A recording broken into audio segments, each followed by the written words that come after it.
see. For the devil sends the beast with wrath, because he knows the time is short. Let him who hath understanding reckon the number of the beast. For it is a human number.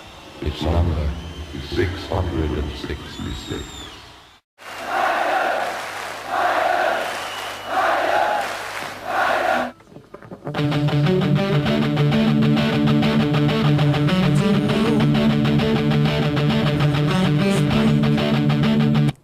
I needed time. You know when when astrologers talk about a planetary lineup, this conjunction only happens once in a blue moon sort of thing.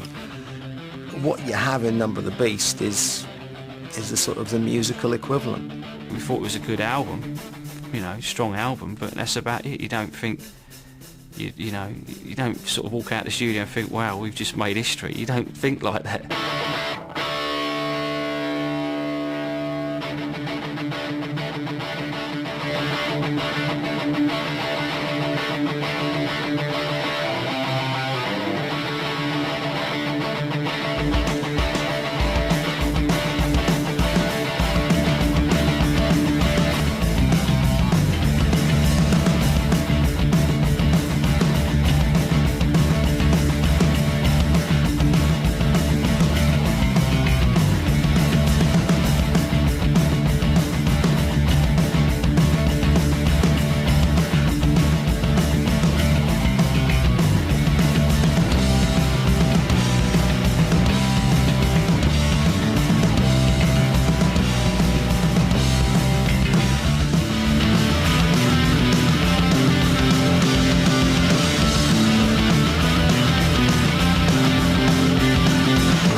Time was right, in 1982 things were just perfect. Beast wasn't really a concept, it was just an actual song that I wrote with that title, and we decided to call it that. It was like we were ripe, we were ready for Number of the Beast.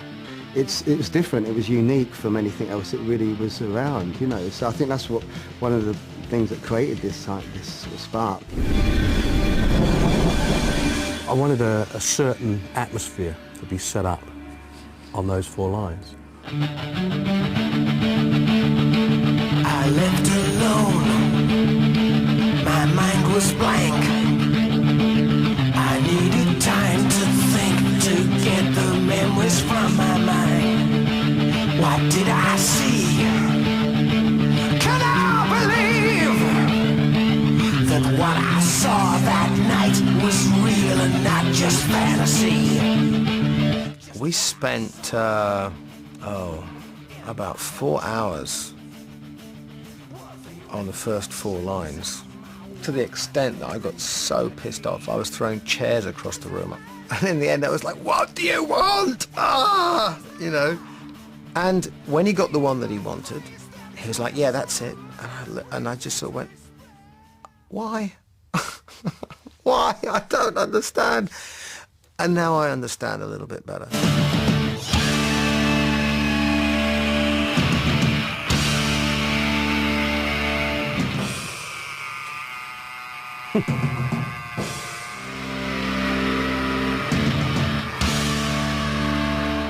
I think that came at the end of 4 hours of going, I left alone, my mind was blank. Oh! And then I said, by the way, can you do the scream? I was like, oh, willingly, Night was black, was no use holding back, 'cause I just have to see was someone watching me.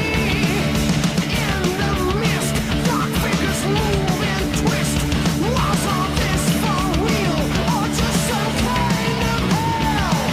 666, the number of the beast. Hell and fire was born to be released. I've had a lot of nightmares over the years, and that was one of them.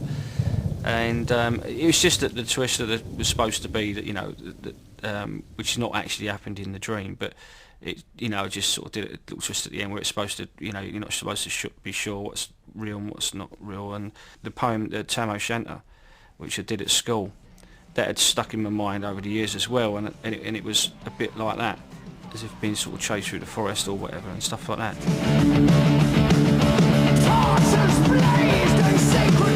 The video itself that we did for this as well was quite a lot of fun to do. We used a lot of black and white footage and stuff, and the director had the idea to have the dancers on, you know, spinning around with the number 666, you know, on the back of them and stuff like that, which was a really good idea and stuff, and it was I think a really good video.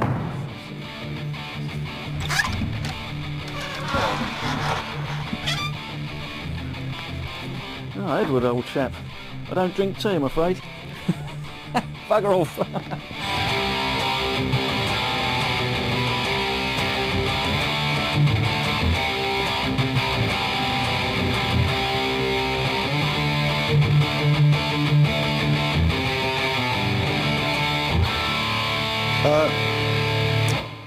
The thing about Iron Maiden that really made them stand out at the time to me was the fact they were genuinely from the East End, and they really didn't give a shit about anyone but themselves. I mean, they really believed in what they believed, and if anybody said anything to them, they would stand up to them. They were not scared of anyone. The first time I saw Iron Maiden was the summer of 1979 at a club called the Music Machine.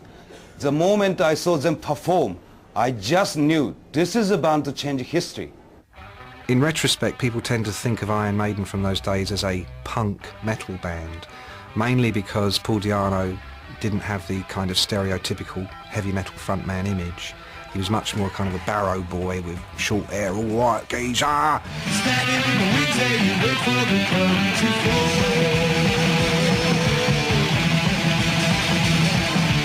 Throwing the table and holding you out on us all. Maiden started to rumble around the country and found that they were building a following of young kids who wanted something different, and Maiden were giving it to them with that edge that punk certainly had. If I had a pound for every time I'd seen Iron Maiden, I'd be a rich man by now. You can go to a punk gig and they're all got spiky hair and they're, you know, in their punk gear, or disco freaks with their silly little shoes on, you know, and people see us and they know straight away that you're heavy rockers, like. I mean, just seeing the first time, it was obviously something very special about them. Just the relationship with the audience was very different to anything else I'd seen at that time, or really seen since. It's just very direct eye contact with the audience, and very much a feeling of, we're all here together, let's just go for it, you know. The scene grew out of the grassroots because it wasn't fueled by hype.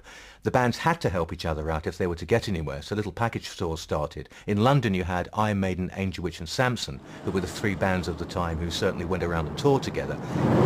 Well, I was in a band called Samson. You say I'm drunk, that's me in the mirror, looking for a fight source. Which was one of this curiously named so-called movement, the new wave of British heavy metal, or the Nwobum, if you wanted to, which was actually a name given to a whole bunch of young, relatively unknown metal bands who were being championed by a magazine called Sounds. It was a purely journalistic device, a headline to catch the eye and have people go, what the hell is that? That's a kind of contradiction in terms. You can't say that. Get a bit of debate going and sell a few more issues. When this term came along, it was only not only tagged to us as well. I mean, it was like Def Leppard even got that, you know, Saxon, Motorhead, Angel Witch. There's loads of bands that suddenly, you know, got this tag, which is, in a way, it was good because I guess it separated the past, and this is like a new beginning as far as rock music goes.